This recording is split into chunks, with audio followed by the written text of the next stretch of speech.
Dans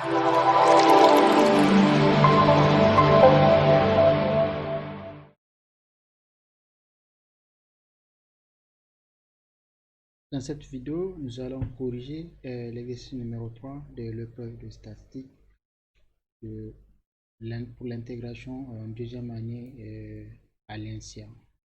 Et ça concerne les filières, bien sûr, la filière de actuariat finance, de statistique économie appliquée et de la filière statistique démographie.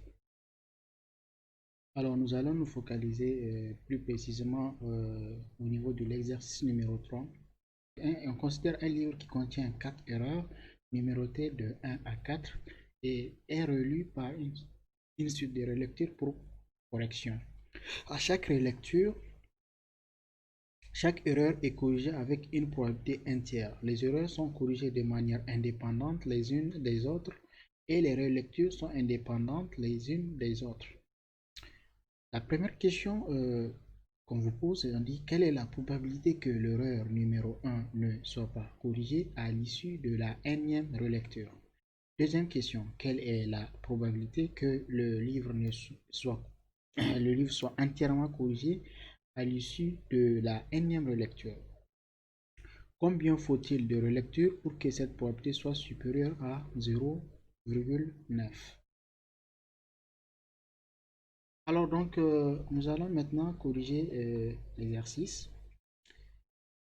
Alors, comme je viens de le dire, le livre contient 4 erreurs. Le livre contient 4 erreurs et c'est numéroté de 1 à 4. On relit le livre jusqu'à ce qu'on puisse corriger l'ensemble des 4 erreurs. On vous dit qu'à chaque relecture, chaque erreur est corrigée avec une probabilité entière, c'est-à-dire la probabilité que l'erreur soit corrigée est de 1 tiers. La probabilité que l'erreur ne soit pas corrigée, c'est de 2 tiers. Les erreurs sont corrigées de manière indépendante les unes des autres et les relectures sont indépendantes. Donc, les relectures sont indépendantes. On vous dit que les erreurs sont corrigées de manière indépendante les unes des autres. Quelle est la probabilité que l'erreur numéro 1 ne soit pas corrigée à l'issue de la énième relecture? La deuxième question, c'est quelle est la probabilité que le livre soit entièrement corrigé à l'issue de la énième relecture? Troisième et dernière question, combien faut-il de relectures pour que cette probabilité soit supérieure à 0,9? Alors donc, répondons à la première question. Quelle est la probabilité que l'erreur numéro 1 ne soit pas corrigée à l'issue de la énième relecture? Soit l'événement A1, un événement qui dit que l'erreur numéro 1 n'est pas corrigée à la énième relecture. L'événement A1 selon lequel l'erreur numéro 1 n'est pas corrigée à la énième relecture. On veut en fait déterminer la probabilité que l'erreur numéro 1 ne soit pas corrigée à la énième relecture. Donc, il s'agit de calculer la probabilité de A1. OK? Alors, mais pour pouvoir déterminer la probabilité A1, il faut que on considère encore un autre événement. OK? Soit l'événement EI qui est le suivant. L'événement EI, c'est tout simplement l'événement selon lequel l'erreur numéro 1 n'est pas corrigée à la IM relecture. Je vais vous expliquer pourquoi j'ai considéré IM relecture. Avec I, donc l'événement EI, avec I prenant les valeurs 1, 2, 3, jusqu'à N, parce que je m'intéresse, n'oublie pas, à la énième relecture. Donc je vais considérer que j'ai continué à lire jusqu'à énième fois. Alors pour que l'erreur ne soit pas corrigée, déjà, il faut que au niveau de chaque relecture, première relecture, que l'erreur ne soit pas corrigée au niveau de la première relecture, que l'erreur ne soit pas corrigée à la deuxième relecture, jusqu'à la fin. Donc, la probabilité que nous allons chercher ici, tout simplement, il s'agit de la probabilité suivante, c'est que il s'agit de déterminer la probabilité qui nous intéresse, c'est la probabilité A de l'événement A1, l'événement qui dit que l'erreur n'est pas corrigée à la nème relecture. Il s'agit donc de tout simplement la probabilité que à la première relecture, c'est-à-dire si je considère E1, parce que E1 c'est l'erreur numéro 1 n'est pas corrigée à la ième relecture, I prenant les valeurs 1. Donc si je dis que E1 c'est l'événement, si j'ai mis 1, il s'agit de l'événement, l'erreur numéro 1 n'est pas corrigée à la première relecture, I prend la valeur 1.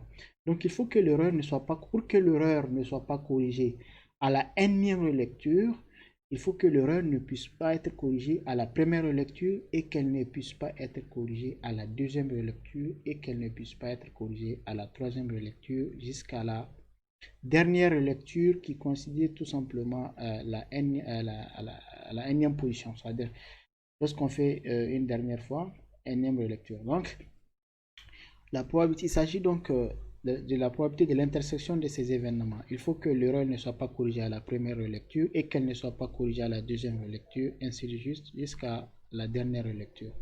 Étant donné que les relectures sont indépendantes, ça veut dire qu'il s'agit tout simplement du produit des probas, c'est-à-dire la probabilité que l'erreur ne soit pas corrigée à la première relecture multipliée par la probabilité que l'erreur ne soit pas corrigée à la deuxième relecture, ainsi de suite, multipliée par la probabilité que l'erreur ne soit pas corrigée à la dernière relecture.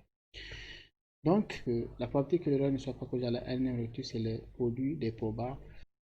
Nous allons maintenant chercher à connaître la probabilité de EI. Il s'agit donc de connaître c'est quoi la probabilité de EI. J'ai déjà énoncé ici EI, c'est l'erreur numéro I. L'erreur numéro 1 n'est pas corrigée à la ième relecture.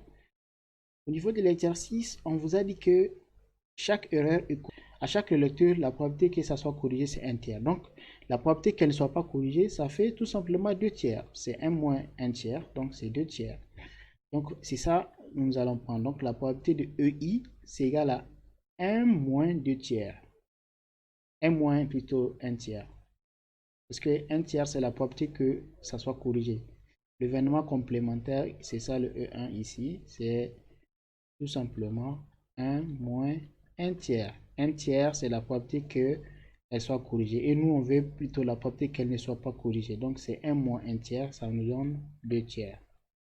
Donc, on vient de déterminer l'événement UI. Et ça, donc, la probabilité qu'elle soit pas corrigée à la première lecture, c'est la même chose, c'est 2 tiers. Parce que les événements, la probabilité que l'erreur ne soit pas corrigée à la première lecture, c'est la même chose que la probabilité qu'elle ne soit pas corrigée à la deuxième lecture. Parce que les erreurs ici, les événements sont indépendants. Le fait que l'erreur ne soit pas corrigée à la première lecture, ça n'impacte pas le fait que l'erreur ne soit pas corrigée à la deuxième lecture. De tous les façons, la probabilité reste la même, elle est constante. Donc c'est 2 tiers également ici. Jusqu'à la dernière lecture, la probabilité est toujours de ne pas pouvoir réussir à corriger l'erreur numéro 1 reste constante. Donc ça fait 2 tiers, 2 tiers. Et c'est ça, si on fait, donc ça va nous donner 2 tiers. Combien de fois ici? Donc on est multiplie 2 tiers jusqu'à n fois, donc ça fait 2 tiers à la puissance n. La probabilité cherchée, c'est tout simplement 2 tiers à la puissance n. La probabilité que l'erreur numéro 1 ne soit pas corrigée. C'est-à-dire que je peux chercher le complémentaire si je veux. Bon, c'est juste pour par la suite me servir de ça. Si je vais chercher la probabilité que l'erreur soit corrigée, c'est le complémentaire de A1. D'accord? Si je considère un événement, ça c'est juste pour un plus. Alors, si je vais chercher l'événement complémentaire de A1, c'est tout simplement l'événement qui dit l'erreur numéro 1 est corrigée. Le contraire, au lieu de ne pas corriger, j'ai mis corriger. Et corriger à la nème relecture. C'est les complémentaires. Donc la probabilité de A1 bar, c'est tout simplement 1 moins la probabilité de l'événement A1. Ça va faire tout simplement 1 moins 2 tiers étoile à la puissance n. Ça, c'est juste pour me servir au niveau des questions suivantes. Sinon, la question, ça s'arrête, la réponse, c'est ça. Donc ça c'est pour me servir par la suite pour répondre aux questions suivantes. Passons maintenant à la deuxième question. La réponse, c'est ça. La deuxième question. Au niveau de la deuxième question, on vous demande quelle est la probabilité que le livre soit entièrement corrigé. Quelle est la probabilité que le livre soit entièrement corrigé? Pour que le livre soit entièrement corrigé, il faut que l'erreur numéro 1 soit corrigée. Donc nous savons que nous avons combien d'erreurs dans le livre? On a l'erreur numéro 1. L'erreur numéro 1, on a l'erreur numéro 2. On a l'erreur numéro 4. Numéro 3 plutôt, du moins. Erreur numéro 4. On a 4 erreurs. Elles sont indépendantes, ces erreurs. On vous demande quelle est la probabilité que le livre soit entièrement corrigé. Pour que le livre soit entièrement corrigé, il faut que l'erreur numéro 1 soit corrigée, l'erreur numéro 2 soit corrigée, l'erreur numéro 3 soit corrigée et l'erreur numéro 4 soit corrigée. Soit les événements suivants.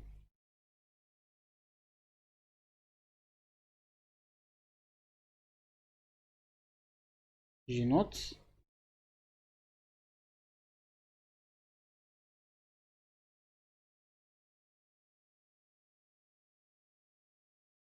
Déjà, A1, je vais noter A1 bar, c'est l'erreur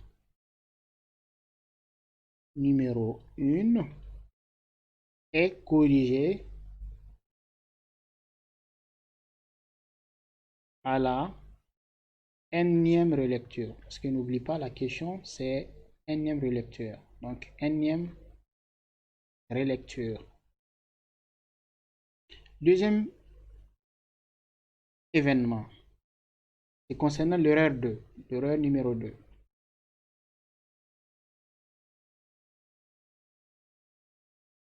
L'événement selon lequel l'erreur numéro 2 est corrigée également à la énième relecture.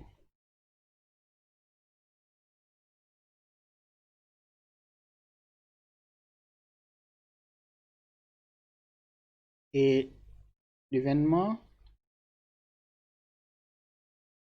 A3 bar qui est tout simplement l'erreur numéro 3 est corrigée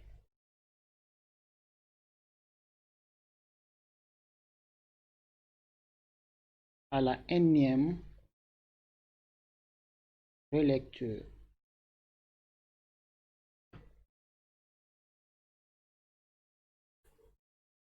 Et le dernier événement que je l'ai considéré pour cette question, c'est l'événement A bar 4 concernant l'erreur numéro 4. L'erreur numéro 4 est corrigée à la énième relecture. La question, c'est que le livre entier, nous intéressons à tous les événements.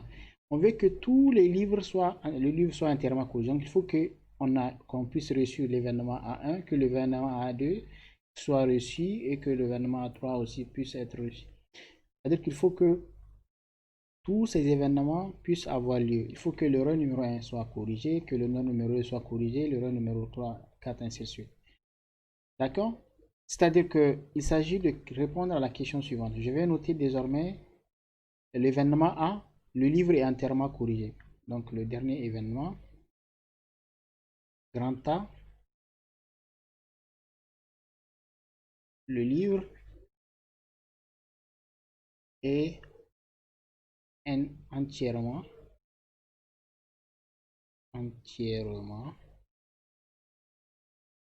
corrigé.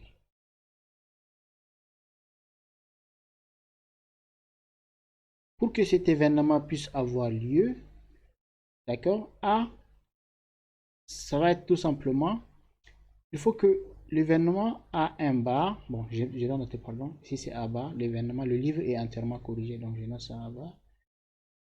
Il faut que l'événement A1 puisse se réaliser, c'est-à-dire qu'il faut que A1 soit réalisé, c'est-à-dire qu'il faut que le livre, l'erreur numéro 1 soit corrigée et que l'erreur numéro 2 soit également corrigée et que l'erreur numéro 3 soit également corrigée et que à la fin l'erreur numéro 4 aussi soit corrigée. Il faut que tous ces événements puissent se produire. Tous doivent, donc c'est l'intersection de ces trois événements qui va concilier l'événement, le livre entièrement corrigé. Donc la probabilité que nous voulons trouver ici dans cette question, c'est la probabilité suivante. C'est la probabilité de l'événement A bar. C'est tout simplement la probabilité de A1 bar inter A2 bar inter A3 bar inter A4 bar. Étant donné que les erreurs sont indépendantes, donc il s'agit de faire le produit des probas. La probabilité que l'erreur 1 soit corrigée multipliée par la probabilité que l'erreur 2 soit corrigée, ainsi de suite.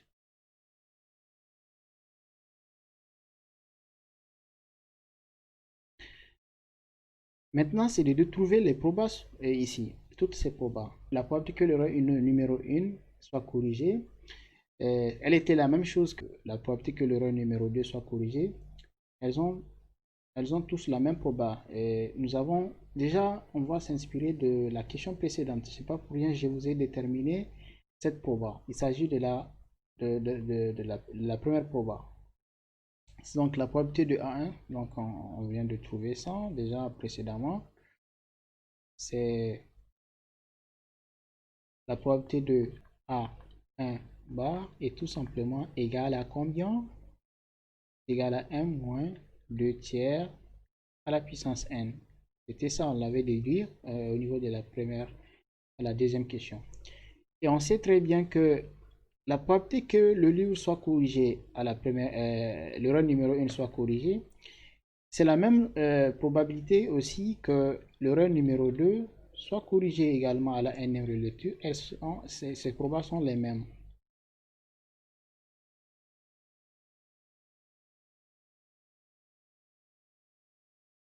La probabilité que l'erreur numéro 1 puisse être corrigée à la nème relecture, c'est la même chose que la probabilité que l'erreur numéro 2 puisse être corrigée à la nème relecture. Le fait de pouvoir réussir à corriger l'erreur numéro 1 après n relecture, elle est égale à la même chose pour le cas de l'erreur numéro 2 concernant l'erreur numéro 4 et l'erreur numéro 3 également. Donc, nous allons avoir finalement la probabilité de A bar, c'est tout simplement égal à on prend tout simplement, c'est la même chose, c'est tout simplement 1 moins 2 tiers à la puissance n. Ça c'est pour le A1. Également A2, c'est la même chose. Donc c'est 1 moins 2 tiers à la puissance n. Vraiment. Et ceci, on continue jusqu'à la fin. Donc il y a 4, donc ça fait 4 fois. On multiplie jusqu'à 4 fois. Donc finalement, on va élever à la puissance 4. Donc la réponse à la question 2, c'est ça. La probabilité que le livre soit entièrement corrigé est égale à 1 moins 2 tiers à la puissance 1 à la, n moins 2 tiers à la puissance n, le tout à la puissance 4. Voilà la réponse à la question numéro à la question numéro 2. On passe maintenant à la question numéro 3, la dernière question. La dernière question, c'est la question suivante. C'est combien faut-il de relecture